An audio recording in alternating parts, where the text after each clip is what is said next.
संगमनेर शहरामध्ये 20 नोव्हेंबर रोजी सय्यद बाबा चौक इथे हजरत टिपू सुलतान एक योद्धा युवा मंच यांच्या वतीनं हजरत टिपू सुलतान यांची जयंती मोठ्या उत्साहात साजरी करण्यात आली आहे। यावेळी हजरत टिपू सुलतान यांच्याविषयी व्याख्यान ठेवण्यात आलं। यावेळी प्रमुख पाहुणे ॲडव्होकेट निशाताई शिवूरकर, शिवाजी गायकवाड, अब्दुल्ला हसन चौधरी, मिर्झा उर्फ लुकड़ा पैलवान अन्सार सय्यद यांच्या उपस्थितीमध्ये जयंती मोठ्या उत्साहात साजरी झाली आहे। यावेळी हजरत टिपू सुलतान एक योद्धा युवा मंच युवा जिल्हाध्यक्ष शाहरुख शेख यांनी आपलं मनोगत व्यक्त केलंय।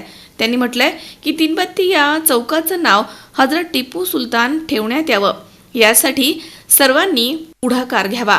सर्वांना एक कागद देण्यात येणार आहे, सर्वांनी आपली सही करून संमती सहीच्या मार्फत द्यावी आणि नगरपालिकेला या संदर्भात पुढील कारवाईसाठी हजरत टिपू सुलतान एक योद्धा युवा मंच पाठपुरावा करत राहील आणि सगळ्यांनी सहकार्य करावं अशी भावना त्यांनी व्यक्त केली आहे। आणि ॲडव्होकेट निशाताई शिवूरकर यांनी आपल्या भाषणामधनं म्हटलंय की हम सब एक है असा नारा देत हजरत टिपू सुलतान इंग्रजांच्या विरोधामध्ये लढले।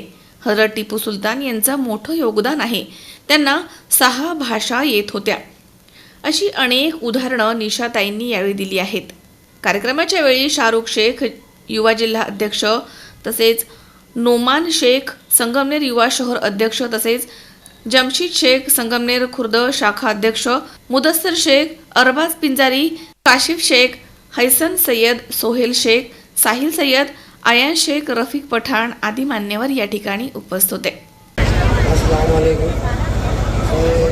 कुछ ज़्यादा नहीं बोलूँगा, सिर्फ एक मुद्दा जो संगमनेर में बचा हुआ है वो एक मुद्दे पे बात करूँगा और आपने खत्म करूँगा।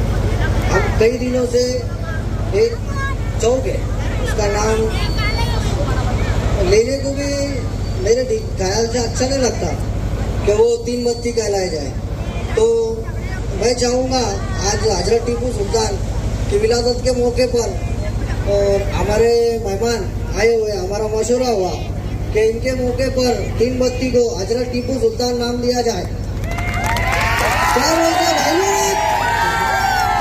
तो हम सबकी मेहनत से और कल एक पेपर फिरेगा, उसमें सबकी साइन ली जाएगी और वो नगर पालिका को दिया जाएगा।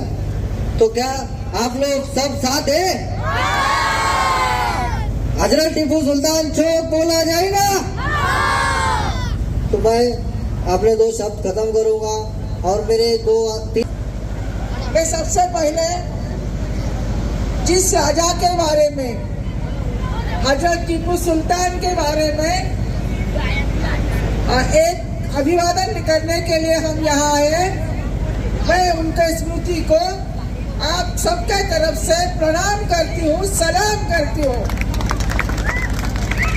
आज के इस दुनिया में हम इतिहास से क्या सीखेंगे? अब्दुल्ला भाई और गायकवाड़ सर जी ने टिपू सुल्तान की जो जिंदगी है, उनका जो संघर्ष है, उन्होंने जिंदगी में जो लड़ाई की है, उसके बारे में आप सबको बड़ी अच्छी तरह से बताया है। लेकिन इन सबसे हमें क्या सीखना है, ये हमारे आज की चुनौती है। हिस्ट्री, इतिहास हमें एक तरह से कुछ सिखाती है, ताकत देती है, साहस देती है। हमारे हृदय में, दिमाग में जो डर है उसे निकाल देती है। लेकिन हिस्ट्री का ये जो काम है उसे हमें आगे भी लेके जाना चाहिए। हम जब टिपू सुल्तान को याद कर रहे हैं, उनकी संघर्ष को याद कर रहे हैं, तो हमें याद रखना चाहिए कि वो एक निडर व्यक्ति थे, वो किसी को नहीं डरते थे। आज जो बच्चे यहाँ खड़े हैं, उनमें से कई सारे बच्चे 15 साल के होंगे। हमारे घर के 15 साल के बच्चे क्या करते, आप सोचो। उसने पहली लड़ाई टिपू सुल्तान जी ने 15 साल की उम्र में की थी। शिवाजी महाराज ने अपनी पहली लड़ाई 16 साल की उम्र में की थी। और आप लोगों को मालूम नहीं होगा, बादशाह बाबर जब पहली लड़ाई पे गए थे तब उनका उम्र 11 साल का था। तो ये जो इतिहास है, हम पढ़ते बहुत कम है, हमें कुछ मालूम नहीं है। हमारा पढ़ना लिखना बिल्कुल सीमित है। व्हाट्सएप पर वो जो आता है वही हमें लगता है हिस्ट्री है। लेकिन हमारे देश में ऐसे कई सारे व्यक्ति और कई सारे लोग हुए हैं कि जिन्होंने, अभी टीपू जी के बारे में गायकवाड़ सर ने बताया कि उन्होंने 6 भाषा आती थी। हमें कितने भाषा आते हैं? मराठी ठीक से नहीं बोल पाते, इंग्लिश का इधर उधर हो जाता है, उर्दू तो हमें मालूम ही नहीं है, अरबी का किताब पढ़ते हैं लेकिन उसका मतलब मालूम नहीं है। टीपू सुल्तान जी को कन्नड़ आती थी क्योंकि बेंगलोर में उनका राज था। टीपू सुल्तान जी को अरबी आती थी, उनको फारसी आती थी, उनको पर्शियन आती थी, उनको हिंदुस्तानी भाषा आती थी, ये सारी भाषा उनको आती थी। और इसका एक कारण ये था कि उनको जो पिताजी थे हैदर अली साहब, उनको लगता था कि मैं पढ़ नहीं पाया। लेकिन मेरे बच्चों को थोड़ा गौर से सुनिए आप लोग, मैं ऐसी पढ़ाई दूंगा कि जो एक तरह वो आगे जाएंगे। इसलिए उन्होंने उनके लिए फ्रेंच भाषा जानने वाले, फ्रांस वाले टीचर रखे, जिन्होंने उनके 2 चीजें सिखाई। ये जो अभी रॉकेट का उल्लेख अब्दुल्ला भाई ने किया, ये जो आधुनिक युद्ध कला है, मॉडर्न युद्ध कला है, टीपू जी क्यों जीते, ईस्ट इंडिया कंपनी से लड़ाई उन्होंने क्यों किया? वो नहीं चाहते थे कि भारत में अंग्रेजों का, ब्रिटिशों का राज आया, इसलिए वो मरते दम तक लड़े। हम सोच भी नहीं सकते उनका जीवन काल जो वो था सिर्फ 48 साल, 48 ईयर्स वो जिए, लेकिन उतने कम उम्र में भी, उतनी कम जिंदगी में उन्होंने इतिहास रचाया। इसका कारण एक था कि उनको ये मॉडर्न युद्ध कला थी, वो मालूम थी। हम जब टीपू सुल्तान जी का नाम लेते हैं, हमें आज के जिंदगी की जो वास्तविकता है, जिसका एक हद तक उल्लेख गायकवाड़ सर ने किया है, उस वास्तविकता समझना चाहिए। क्यों गरीबी है हमारे समाज में? क्यों हमारे बच्चे पढ़ते नहीं हैं? क्या आपको मालूम है सच्चर आयोग कितने लोगों को मालूम है? जरा हाथ ऊपर करो। यहाँ के 4 लोगों को भी सच्चर आयोग मालूम नहीं है। राजेंद्र सच्चर बोल के हमारे समाजवादी साथी थे, मालूम होना चाहिए। ये राजेंद्र सच्चर नाम के आदमी ने देश के पूरे मुसलमानों का अपने साथियों के साथ घूम के पढ़ाई किया कि मुसलमानों में गरीबी क्यों है, और उसके कारण बताए। उसका एक बड़ा किताब उसने लिखा, उसका नाम है सच्चर आयोग, जिसमें लिखा है कि मुसलमान की आज की सबसे बड़ी समस्या ये है कि उनकी गरीबी है। रिजर्वेशन की बात चल रही है। आज देश में जो सत्ता है वो रिजर्वेशन के खिलाफ वाली सत्ता है। सच्चर आयोग ने ऐसा लिखा है कि इस देश को, मुसलमानों को आगे लेके जाना है, तो उनके लिए सरकार को कोई अलग राजनीति बनाना चाहिए। ये सच्चर आयोग कब बना था? जब मनमोहन सिंह पंतप्रधान थे तब बना था। अब तो सच्चर आयोग पूरा कबोर्ड में बंद करके उसको बड़ा लॉक लगा दिया है। अब सच्चर आयोग अमल में लाने वाला कोई गवर्नमेंट इस देश में नहीं है। हमारे सामने जो चुनौती है, वो चुनौती ये है कि हम किस तरह सच्चर आयोग का, हम पढ़े कम से कम, जिनको पढ़ना लिखना आता है उनको लगना चाहिए। हम 2 घंटे यहाँ बैठ के भाषण नहीं सुन सकते। हमारी किसी के बाप का हिंदुस्तान नहीं है। आप किराए से आए हैं, आप निकल जाएंगे, लेकिन ये देश हमारा रहेगा। आज टीपू सुल्तान के इस जयंती के उपलक्ष्य में जब उनको अभिवादन करेंगे, तो हम 2-3 चीजों को अपने दिमाग में रखेंगे कि वो योद्धा जरूर थे, लेकिन आज तलवारबाजी की कोई योद्धागिरी नहीं चलने वाली। आज हम तलवार लेके नहीं आएंगे, महात्मा गांधी जी ने दुनिया को एक ऐसा शस्त्र दिया, शांति का, अहिंसा का, सत्याग्रह का, कि तलवार की जरूरत ही नहीं। जिन ब्रिटिशों ने टीपू सुल्तान को मारा, उन ब्रिटिशों को, अंग्रेजों को गांधी जी ने अहिंसा और सत्याग्रह से हकाल दिया, शांति से। आपको नहीं, ये देश हमारा है, आप आपके देश में चले जाओ। उसी तरह आज के जमाने में कहीं भी तलवारबाजी की लड़ाई नहीं चलेगी। जो कर रहे उनके खिलाफ है।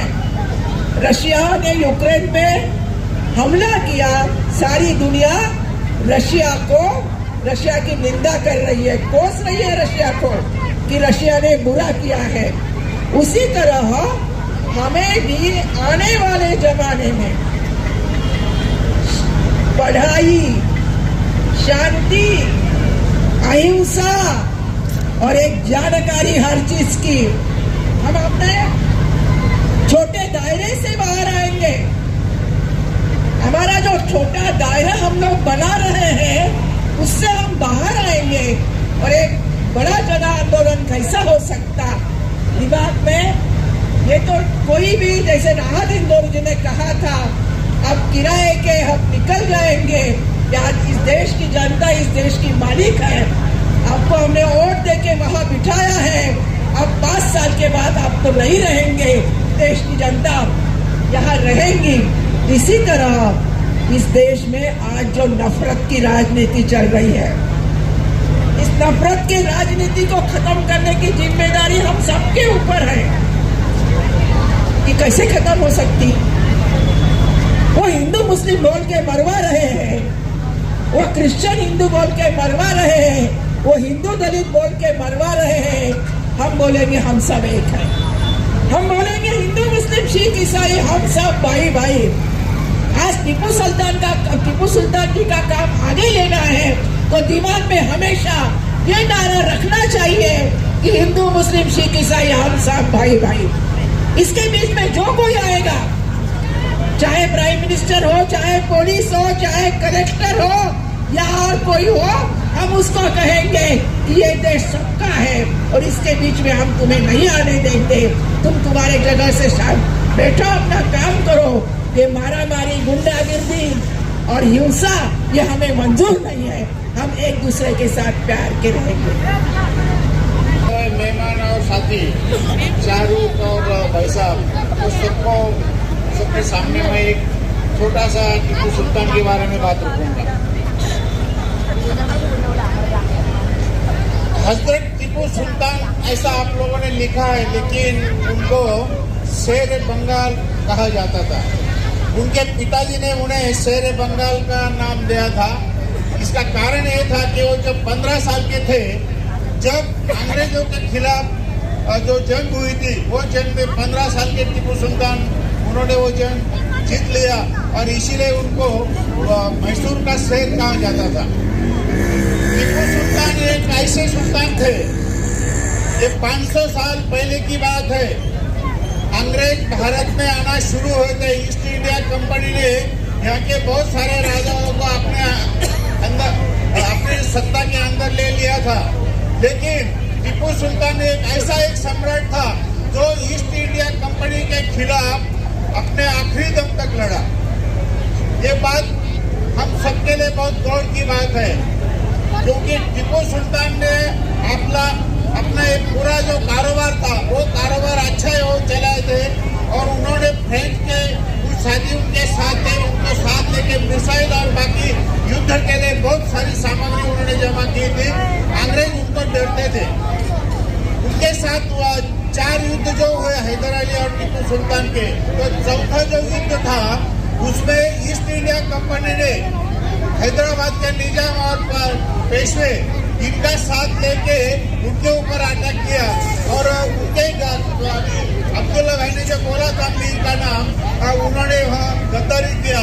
और ऐसे बहुत सारे उनके जो नजदीक के लोग थे, उन्होंने इस जंग में टीपू के खिलाफ छुप के काम किया और उनका वो वहाँ शहीद हुए। टीपू सुल्तान को भारत के स्वातंत्र आंदोलन का पहला शहीद योद्धा माना जाता है, क्योंकि उसके पहले ईस्ट इंडिया कंपनी के खिलाफ कोई लड़ा नहीं था। या जितने भी राजा थे, 1000 से ज्यादा राजा भारत में राज करते थे, लेकिन टीपू सुल्तान एक ऐसा राजा था जो आखिरी दम तक ईस्ट इंडिया कंपनी के खिलाफ लड़े। ये ईस्ट इंडिया कंपनी क्या थी? तो ये ईस्ट इंडिया कंपनी जैसे अंबानी की कंपनी है आज, वैसी एक छोटी कंपनी थी और बढ़ते बढ़ते उन्होंने यह पूरा कारोबार अपने कब्जे में लिया और 150 साल भारत के ऊपर राज किया। अभी आपको ये बात समझ लेना चाहिए कि टीपू सुल्तान ने जो लड़ाई शुरू की थी वो आज हमें लड़ना पड़ेगी। कारण क्या? तो अंग्रेज आने के पहले हमारे देश में सुकून था, हर एक आदमी को अपना अपना काम था, लोग अपने अपने हिसाब से खाते थे रहते थे।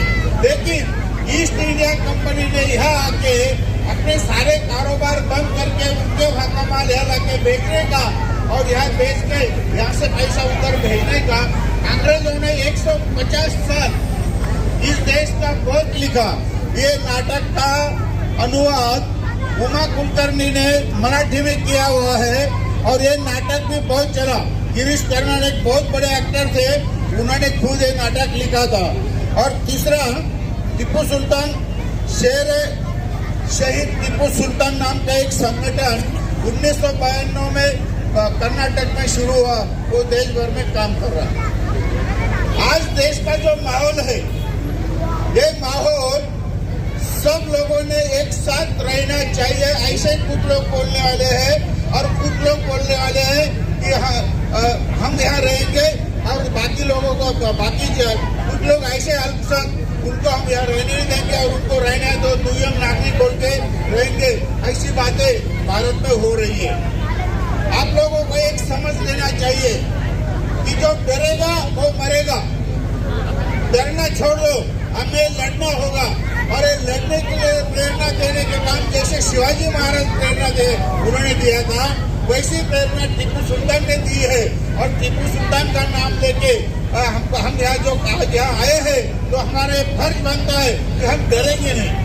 आज के जो सवाल है वो सवालों के लिए लड़ेंगे। क्या सवाल है आज भारत में जो कुछ चल रहा है? देखो आप, भारत में सबसे बुरा सवाल जो है वो बेरोजगारी है, अनएम्प्लॉयमेंट। लोगों को काम नहीं है, धंधा नहीं है, नौकरी नहीं है। और ये नौकरी नहीं है इसीलिए बहुत सारे जवान लोग बेकार बैठे हुए हैं और उनको काम देने के बजाय हमारे देश में हिंदू मुसलमान या हिंदू क्रिश्चियन ऐसे झगड़े लोग आगे ला रहे हैं। और वो ये जो सवाल है वो सवाल को बाजू रख रहे। इसीलिए हम सब लोगों को एक होके बेरोजगारी के लिए हमें रास्ते पे आना होगा। महंगाई बहुत बड़ी है, उसके लिए हमें रास्ते पे आना होगा। इतना ही नहीं तो अपने देश में जिस ढंग से टैक्स ले रहे, आप जरा गौर से सुनो। जीएसटी नाम का टैक्स मोदी जी ने शुरू किया। ये जीएसटी से क्या हो रहा है? जीएसटी हर एक आदमी दे रहा, भिखारी भी पूरे साल में 20,000 से ज्यादा जीएसटी दे रहा है।